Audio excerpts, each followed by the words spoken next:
Seeking rest to come with troubles, troubles that are too much with you to comfort and afraid. We bid you welcome, welcome, who come with weary spirit, seeking rest to come with troubles, troubles that are too much with you who comfort and afraid.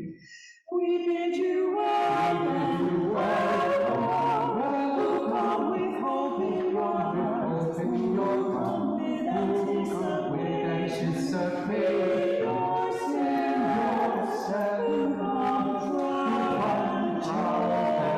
for us. We bid you welcome, welcome, your seekers of a new faith, who come to probe and explore, who come to learn. We bid you welcome, welcome, who enter this hall, who found here room for your spirit, who find this people a family. Welcome, welcome, your seekers of a new faith, who come to probe and explore, who come to learn. We bid you welcome, welcome, who enter this hall, who found here room for your spirit, who find this people a family. Whoever you are, wherever you are, wherever you are, your journey, we bid you welcome, welcome, welcome, welcome, welcome.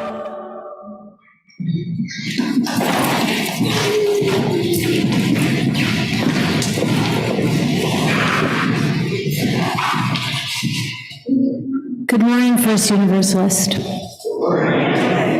Welcome to the First Universalist Church of Rochester, where we are called to nurture the spirit and serve the community.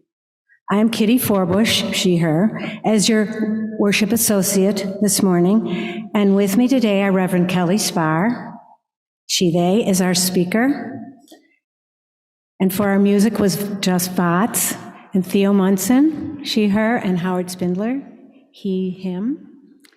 And Reverend Kelly will do our story today. And Jack Cunningham is here giving us our tech support, he, him. And Karen Labraco is online providing support for our online ministry. I just wanted to introduce Reverend Kelly Spahr. I'm sure some of you know her, but this is one busy woman. She is a community minister affiliated with our congregation at First Universalist Church and former longtime member of First Unitarian Church of Rochester. Reverend Kelly is a part-time chaplain at Strong Memorial Hospital and also serves as an outpatient neuropalliative chaplain for the neurology department. She works for Hillside Children's Center with their nursing team supporting healthcare access for foster children. Reverend Kelly serves on the Professional Advisory Board for Crossroads of Caring, a community-based clinical pastoral education program, and consults for the Spiritual Care Association, assisting with the board certification process for healthcare chaplains. She also serves on the Parent Advisory Board for the Golisano Children's Hospital Pediatric Behavioral Health Clinic and the Policy Subcommittee of Rochester City School District. Wow. If you are here for the first time this morning, we especially welcome you. Thank you for making this your worshiping community. We have a visitors form that can be found in the chat for our folks online and that can be found in your pews for folks in person. Please fill out the form so we can offer you a welcome beyond this worship service. We offer a UU&U session on the third Sunday of every month following the service in the back of the sanctuary and online. The next UU&U should be scheduled for April 16th. However, that is Stewardship Sunday, so that may be changed. But for now, it's April 16th after Mocha in the back of this sanctuary. Before we take a moment to turn to our neighbor, let us take a moment to turn towards the camera, which is behind you, no longer up here, to greet our online worshiping community. If you are online, please pop into the chat to offer a greeting and to share your joys and sorrows. If you are here at First Universalist, let's take a moment to turn to your neighbor this morning and offer a greeting.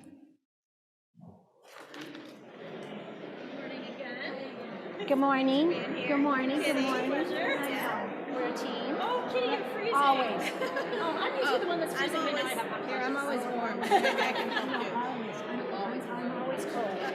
We It was a never bad thing coexist for a fast. nurse. Don't Yes. judge me. Yeah. But a good thing for a surgeon, right? That's what I was listening to. I'm listening to an audiobook on habits.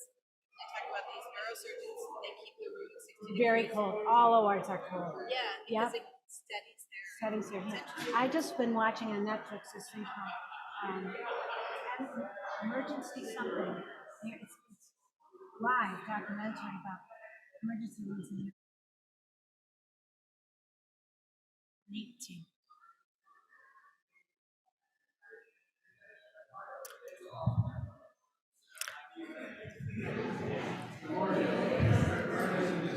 I love this.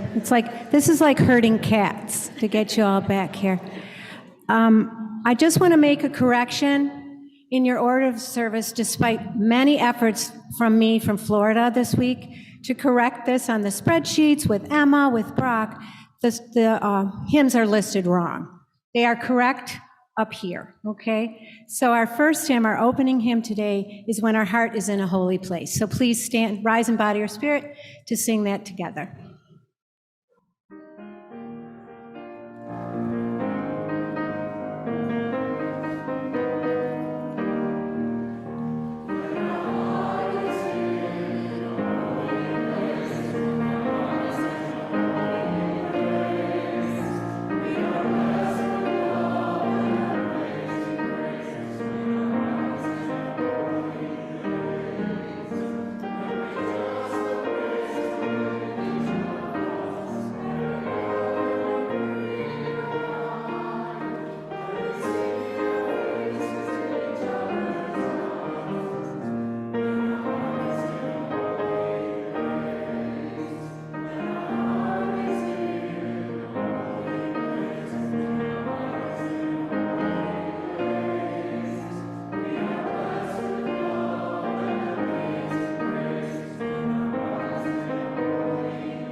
Good morning. Happy spring. I mean, the sun's here. It's a little cold, but thank you so much to Kitty for my introduction. In my decade plus as a clinical chaplain, I feel that I have moved further and further from the study of theology and more towards a practice of presence, curiosity, and a deeper understanding of the power and powerlessness of our own bodies, health, and healthcare systems. In my training as a clinical healthcare chaplain, I developed a mantra of sorts to center and ground me in between patients. Over the years, it has become part of my internal conversation whenever I need to make a transition or ground myself. This mantra was the closing words at my ordination service, and I open today's service with these words. May our minds be open to the presence of the divine. May our bodies be open to the presence of the divine. May our spirits be open to the presence of the divine, and may our attention and intentions be open to the presence of the divine. Please join us for our chalice lighting. Will Lyle Jenks please come forward to light our chalice?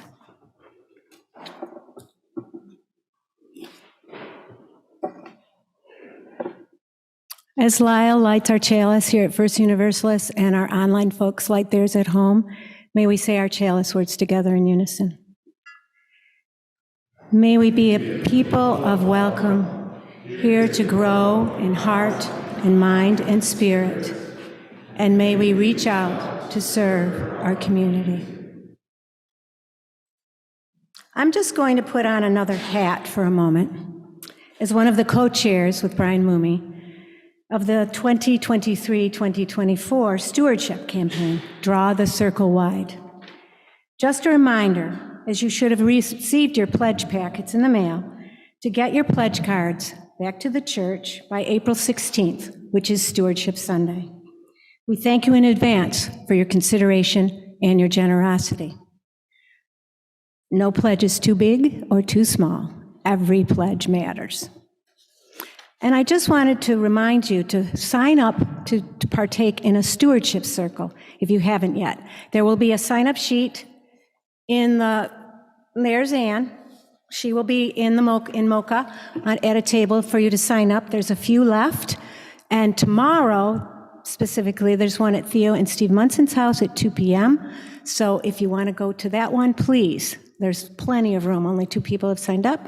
So this is a chance for you to talk about what joy this church brings you, what your wishes are, what concerns you. It's not really about that we're there to grab your money. It's really about connection and community, and to talk about what this church means to us. And now I want to invite MJ Curry to the podium to share her testimonial as to why she pledges to First Universalist. Thank you, Kitty. Good morning, I'm MJ Curry, she, hers.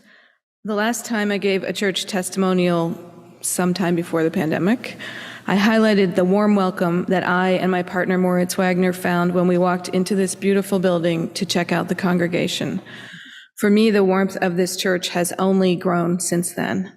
I continue to be impressed by how caring and involved are the members of this small congregation, as well as our wonderful staff. For the past 3 years, I have seen the dedication of our church members up close by serving on the Board of Trustees, which every year rotates on and off 2 or 3 members. So I've had the honor of working with a lot of different people. Especially when I joined the board in the first year of the pandemic, I was impressed with the thoughtfulness and care of board members as we grappled with how to respond to the challenges of the pandemic and the sometimes competing desires of church members and board members in relation to the various precautions that we needed to take. As the pandemic has worn on and thankfully seems to be winding down, members of the board continue to weigh thoughtfully the return to normalcy that is signaled by unmasking against the desire to protect each other's health.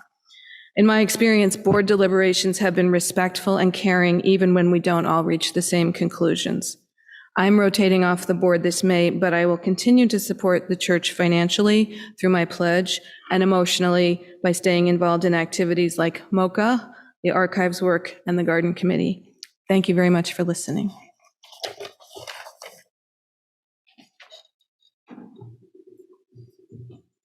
Thank you, MJ.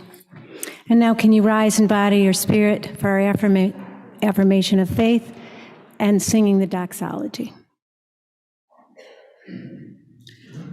Love is the doctrine of this church.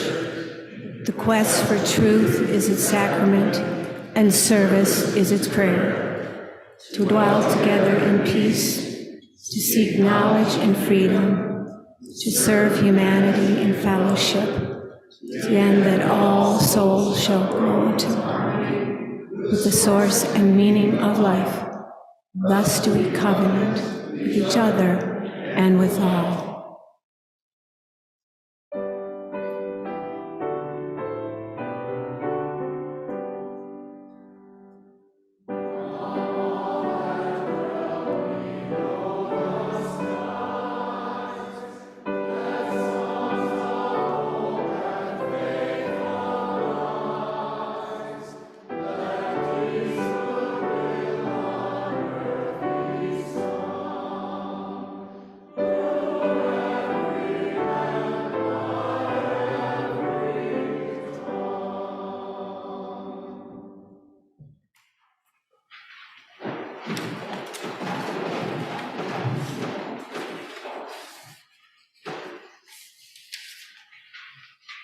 It's just pure and simple.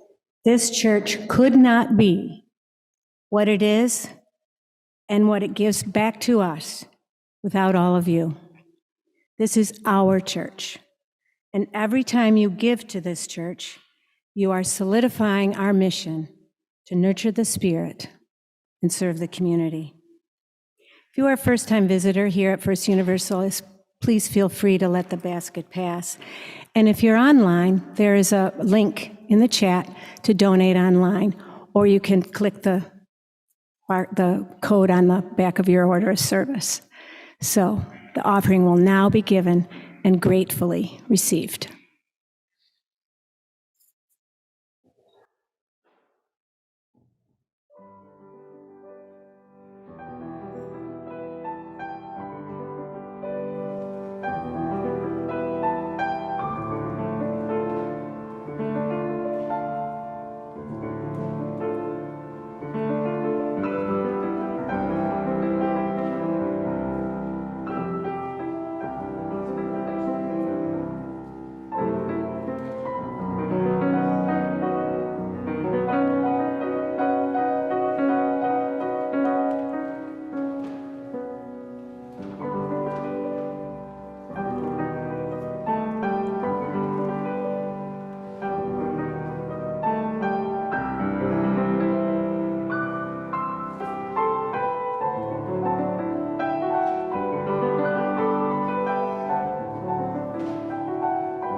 Just quickly, briefly, the correction for the hymns in the rest of the service is Comfort Me is our hymn of contemplation, which is 1002 in your teal hymnal, and the final hymn will be When I Am Frightened, that's 1012.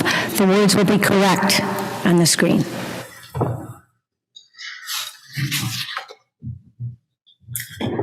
Thank you for that beautiful offertory. So beautiful.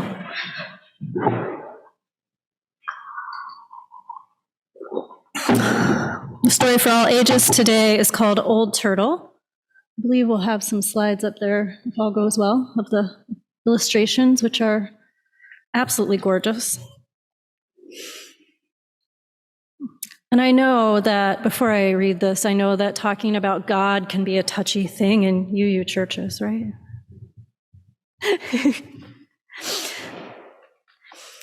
Once, long, long ago, yet somehow not so very long, when all the animals and rocks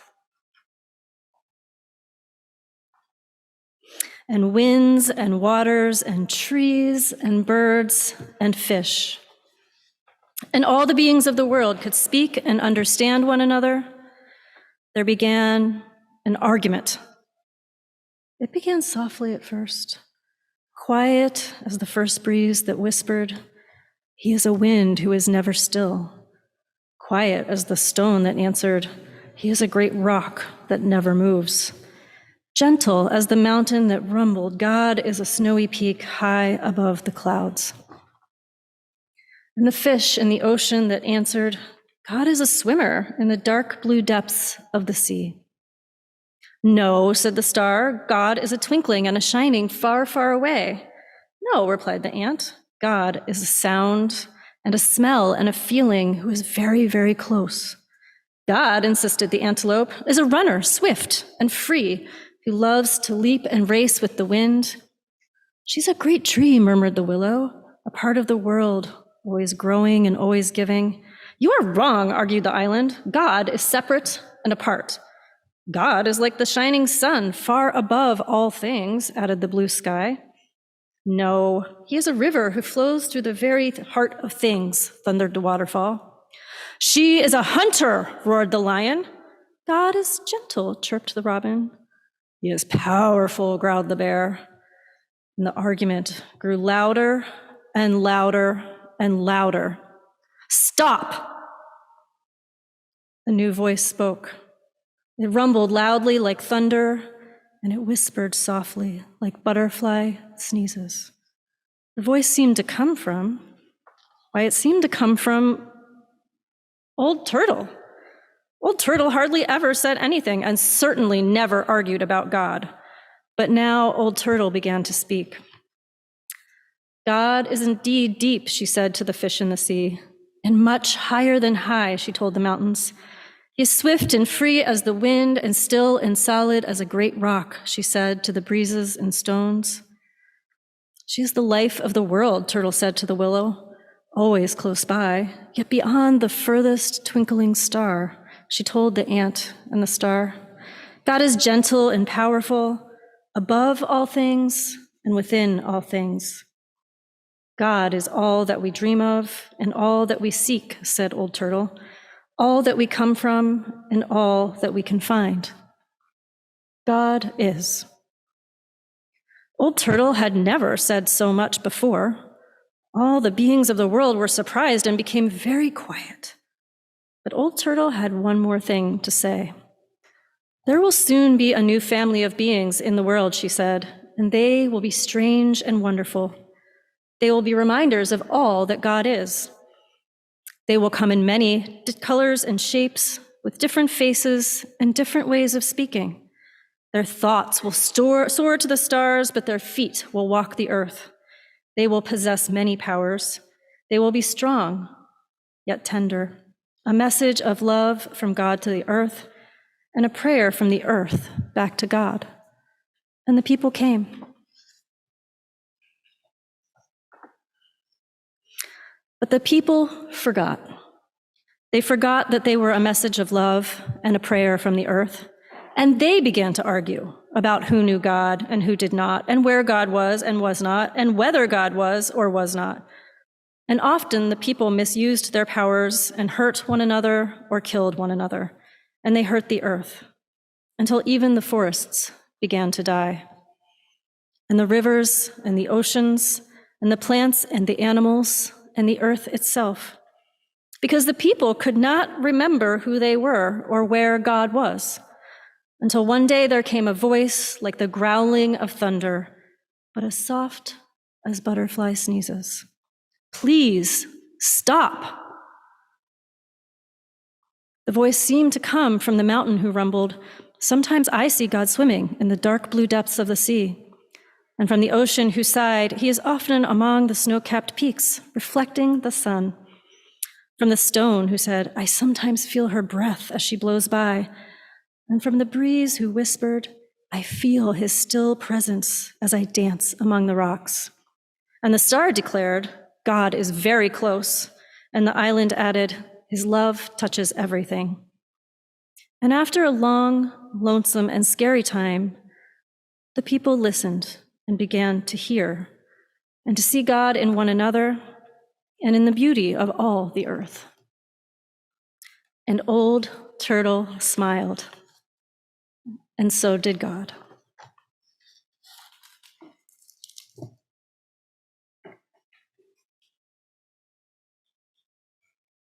And we are going to move into joys and sorrows.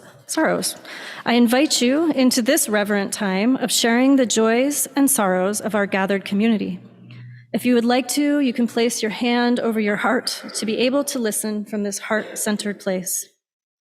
As we place stones into a bowl, I will read aloud the joys and sorrows of our gathered community. All are also invited to share your joys and sorrows in the chat that we may hear from the community gathered here. I have one from, it's not in our book this morning, that Reverend Lane Merritt sent me.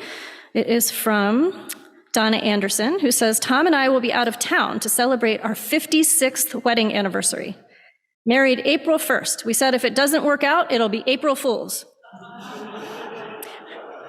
We feel fortunate that we still like each other and would choose the same mate again. I have a joy from Kitty Forbush that to run 25 gates in Charlotte to make my connection into Rochester. She made it. Yes. Another joy from Kitty. I spent 6 days on Amelia Island with Dave and Elizabeth, and it was pure bliss. A joy from Ann Rohde. With thanks to the caring community and church family who helped to celebrate my father's life yesterday. A joy from Gary and Bridget. Our friend Fred is recovering from surgery. And a joy from Tom Williams. 2 weeks ago, 8 people from First Universalist raised over $700 at the annual bowl-a-thon for the homeless, enough to house a family for 2 weeks. Collectively, the 6 of us bowled a 300 game.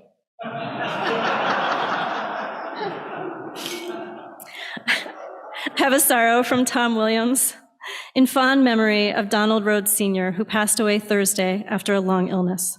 He is the paternal grandfather of our oldest granddaughters. We will drop, I actually had a joy that I wanted to share. I am not on Facebook with most of you, so you probably don't know this, but I got engaged on New Year's Day, and my fiance is here in the back. That's Nick back there supporting me. So that's a huge joy.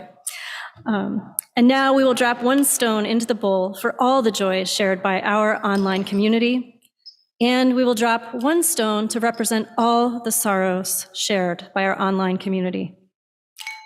And we drop one final stone into the bowl to represent all the joys and sorrows left unspoken in the silent sanctuaries of our hearts. May all be held in the heart of love.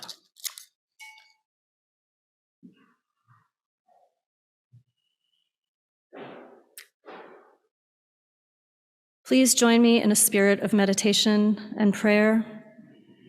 For those who pray and those who don't. For those who believe there is some ultimate power that listens and can affect the world, and for those who believe that it is only through the power and love of our own hearts that we make a difference. We pray to ourselves, to each other, to God, Goddess, Spirit, the great mystery of the universe that is beyond our understanding as well as our naming. Within each of our hearts is a yearning for something better for ourselves, for each other, for the world. That is our prayer. Beyond the personal prayers of our hearts, we share the collective prayers of humanity, prayers for love and justice, mercy and solace, respect, compassion, and peace. Universal prayers manifest in the values we cherish. Prayer is the seed, the guide, the vision, the direction. But our hands must work to build a better world, and our feet must walk the paths that lead to a universal, loving, respectful human community. Let us pray, and then let us begin the work again, once again.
couple of Sundays ago, instead of being at church, I worked at the hospital for a 10-hour shift. I started my day with a visit to one of the adult inpatient psychiatry units, where a patient needed to talk about her unintended pregnancy and her experience of rejection of her and the baby by the father. From there, I was urgently called to pray at the bedside of a family matriarch who was imminently dying. There were more than 10 family members present, and I stood with them in their tears and grief, naming the power and goodness of the woman in the bed, praying for comfort, strength, wisdom, and for the staff to be blessed with all of the skill and compassion they needed to herald her through her last earthly journey. Praying with them through smiles and tears was a privilege. From there, I was paged by the neurology floor to call a priest to anoint 2 patients who were actively dying. And after that, I spent an hour with a very young adult woman who was less than a day post-op from a serious surgery. She has struggled with chronic illness her whole life and has a terribly complicated family dynamic filled with physical and sexual abuse, as well as medical trauma from her various surgeries and long periods in the hospital.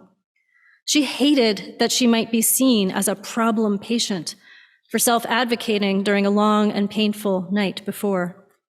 She's a sweet woman who cares deeply for others and is attending college to work in social services. She felt disempowered and invalidated by her nurse, who told her she needed to grow up and experience some tough love and stop being so emotional. I just spent a lot of time honoring her journey, normalizing her feelings, and sitting quietly with her while she wept in frustration. When I left, I did some quiet behind-the-scenes advocacy with a consult request to palliative pain management. After that, I grabbed a quick sandwich and wolfed it down, as we do in the hospital. Then, I headed off to see a chronic cardiac patient who had come to the emergency department with an infection. I knew her from past admissions, and though sorry she was back in the hospital, was grateful that she was still here on this earthly plan, and so grateful to pray with her, as she is a deeply faithful woman who has amazing conversations with God that are awe-inspiring to me. At the same time, I know she belongs to a church that holds beliefs that don't recognize my sexuality or gender on multiple levels. And yet the love we have experienced with each other in the face of death and in the intersection of faith and science is profound.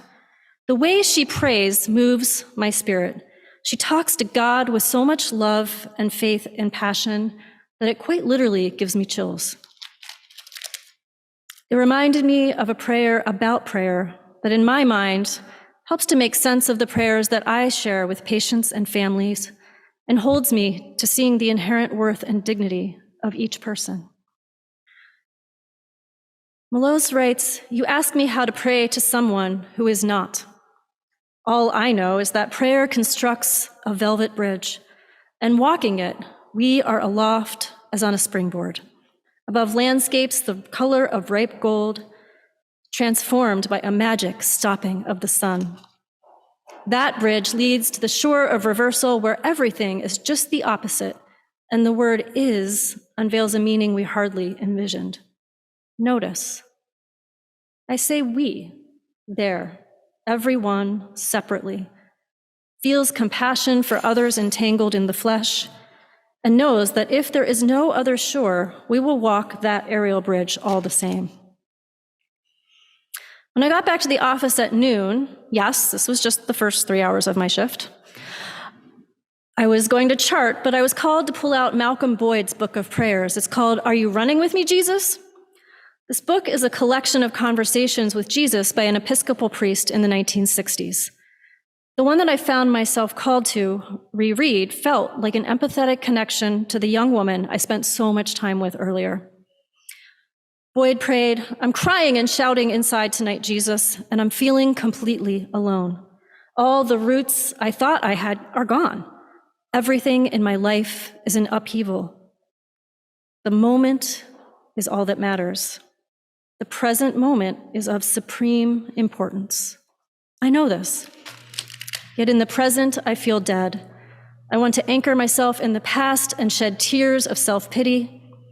When I look ahead, I can only see futility, pain, and death. But you call me tonight to love and responsibility. You have a job for me to do. I feel your presence strongly in this awful moment, and I thank you. Help me on to my feet. Help me to get up. These frank conversations that Boyd shares with God do not completely align with my own relationship with the divine, but his intention of asking for help, his humility, and his knowledge that the present is the most important thing, even when the present is a terrible place to be, are articulate reminders of what it is that I do as a healthcare chaplain. Be present. Help patients return to the present. Avoid assumptions and predictions. Don't get wrapped up in the past. Be present. Enter into the pain or joy of the right now. Ask for help. Pray, yell, advocate, and most of all, listen. I feel like so much of my ministry is as a witness. I can myself do nothing but be in the moment of crisis. Sometimes there is nothing to say and nothing expected of me, except to offer quite literally, as stated in our charting flow sheets, to offer silent prayer and presence. When I get called, as I do most shifts at the hospital, to the trauma critical care bay, it is a well-oiled machine. I know where to stand, I know who to ask questions of, and I spend most of my time listening. I listen to the first responders give their report. I listen to the social workers. I listen to the police who often accompany trauma calls.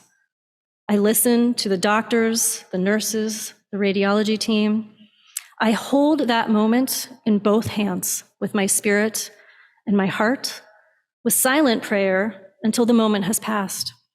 Sometimes I am filled with righteous, holy anger, either at the situation itself or at the assumptions, lack of compassion, and blatant racism of police and providers. And sometimes I am filled with gratitude and holy love when I witness the beauty of that well-oiled machine and how it saves lives, the competency and dedication with which providers work to save those lives, and how they grieve when they fail. Sometimes, especially with pediatric cases, I have the opportunity to call and advocate for parents and families to be treated with dignity and compassion. And sometimes I get to just witness that happening naturally, which is a relief. After my cardiac call, I did indeed end up in the trauma bay, and I watched the staff literally reach inside a patient's chest and use their own hands to make his heart beat, to try to save him. It was awe-inspiring, terrifying, beautiful, and ultimately unsuccessful. I cannot tell you how many deaths I've witnessed, how many moments of silence I've held. I cannot tell you how many hands I've held, how many gloves and masks and gowns I have worn and disposed of.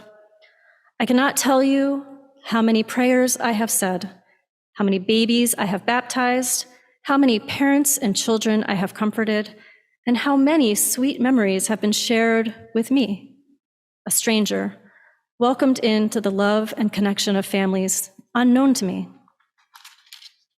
And in between each one, I remind myself to be present to the divine, what that means for me and what that means for my patients.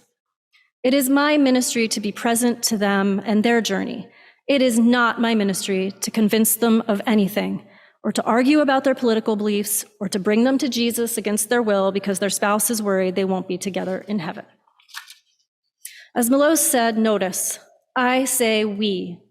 There, everyone separately feels compassion for others entangled in the flesh, and knows that if there is no other shore, we will walk that aerial bridge just the same. The prayers we construct allow us to walk together on that aerial bridge in times of pain and sorrow, joy and hope.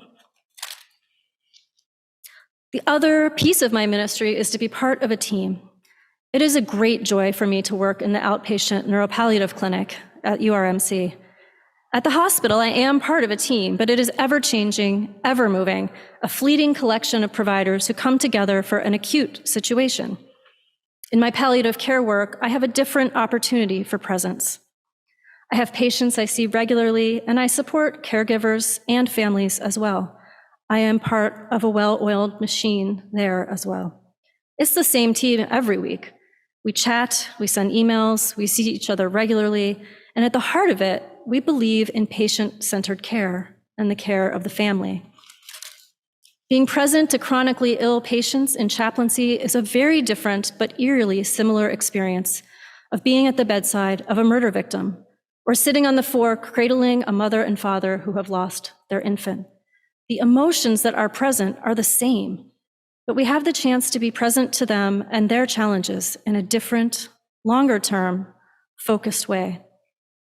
Imagine having a chronic illness, as surely some in this room do, the powerlessness of not knowing what will come next, the fear, the joy of being intentional about spending more time with family and doing the things we love, or the isolation and need for assistance from healthcare aides and professionals, the grief of losing pieces of oneself over and over again, or watching a loved one lose themselves in pieces, getting older and feeling like one's grown children are infantilizing you and treating you like a child yourself, fear of losing independence, the reality of not being able to drive anymore. Besides being present in the moment with these patients and entering into the journey with them for an hour at a time, it has become important to me to continue to educate providers about what I see when I stand there as a witness. Clinicians, doctors, nurses, social workers, even chaplains are given an authority they may not have even asked for. Just as congregants grant authority to their minister and trust their leadership in so many ways, patients are giving themselves over to powerlessness in the healthcare machine. Patients are surrounded by people who claim to be experts about a body they have lived in their whole life. Whether in the hospital or in the doctor's office, as patients, we are stripped of our clothes and put into a gown that takes away our unique identity and creates a feeling of vulnerability that those little tiny ties in the back do not help with. You know what I'm talking about. Everything's just hanging out. We are put into beds or on tables where a doctor or nurse stands over us, does things to us, sometimes without asking, and tells us what we should be doing, often without asking what our own values are around our quality of life, or what values we hold that help us to make our healthcare decisions. Do we discuss it with family? Are we fiercely independent? Do we talk to our priest or rabbi? Are there interventions that go against our personal beliefs? Information is handed down to us from on high like medical gospel, and it's complicated, right? Patients may hold religious beliefs that are not aligned with my medical knowledge or make choices about their care that I know may be detrimental. But I believe in informed choice. I believe in meeting people where they are at and centering their experience in what care they want or need. This philosophy of care is not shared by all providers, but it is getting better. I believe that having a chaplain at the table at family meetings to ask these questions and be a witness to difficult discussions can be extremely helpful. Having a chaplain on the trauma response team, often as a witness, can reduce those racist and stereotyping comments or offer opportunities for education and compassionate conversation. Sometimes having a minister in the room just reminds people to act better.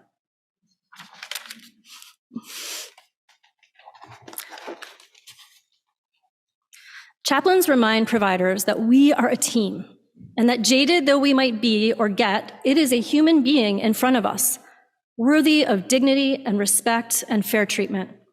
Pastoral care is not just for patients. It is a system-wide care that is often unnoticed, but I believe that I and my colleagues make a difference in every interaction with our presence and our attention to the present moment. Caring for staff and for the system is just as important as caring for patients. It's like the baby in the river metaphor, the parable that tells the tale of two people walking by a river when they notice babies floating down the river. One starts grabbing the babies out of the river while the other runs upstream. The first asks, "Where are you going? We have to save these babies." And the other replies, I'm going to go see who's throwing babies in the river." Chaplains are working together at both ends of the river to try to fix a system in the moment and for the long term. Chaplains pray and visit, but we are also agents of change. I am proud to be a Unitarian Universalist minister who has been called to the ministry of chaplaincy. I am proud to live into our values and principles in the work that I do, the systemic inequities I fight against, and the foundation of dignity and respect that I try to bring to every interaction, even when I'm feeling a holy anger about a situation. Now, I will say that my fellow UUs are not often very open to receiving chaplain visits. Religion trauma is real, people, but those patients often require a quick, "Hey, I'm a UU too, and I'm not here to sell you anything," really quick before they kick me back out the door. I would encourage you to give us a chance. My clinically trained colleagues are professionals who will care for your spiritual and emotional needs in a caring and present manner. Okay, that's enough of me trying to convince you. I did say that was not my job as a chaplain. But power is real, and healthcare is a huge system full of successes and failures of science and power. The theology and faith that I take with me into the world as a UU minister are, I believe, blessings upon the systems I serve, just as you all take those beliefs and blessings into every moment you are present to your own daily ministries. Presence, listening, compassion, advocacy. May we all grow these skills and share them with the world. May it be so, and amen. Please rise in body or spirit to join us for our closing hymn.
please join me in extinguishing the chalice. We extinguish this flame, but we keep its light in our hearts. With its message of love and justice, taking it outside these walls to the world we live in, until we are together again. As we close our service this morning, I invite you to place a hand over your heart.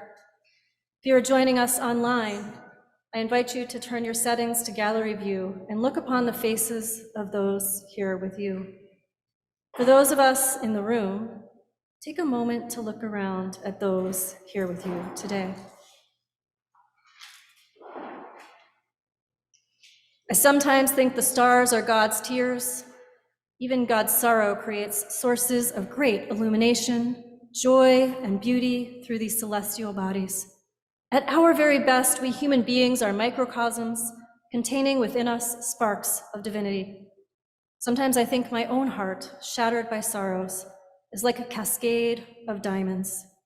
Each piece is valuable and radiant, a source of joy and illumination to beings known and unknown to me, as the stars are a source of strength and radiance to me, although I am unknown to them. May we be open to the presence of the divine. May it be so, and amen. Please be seated for our postlude, and then please join us for coffee hour.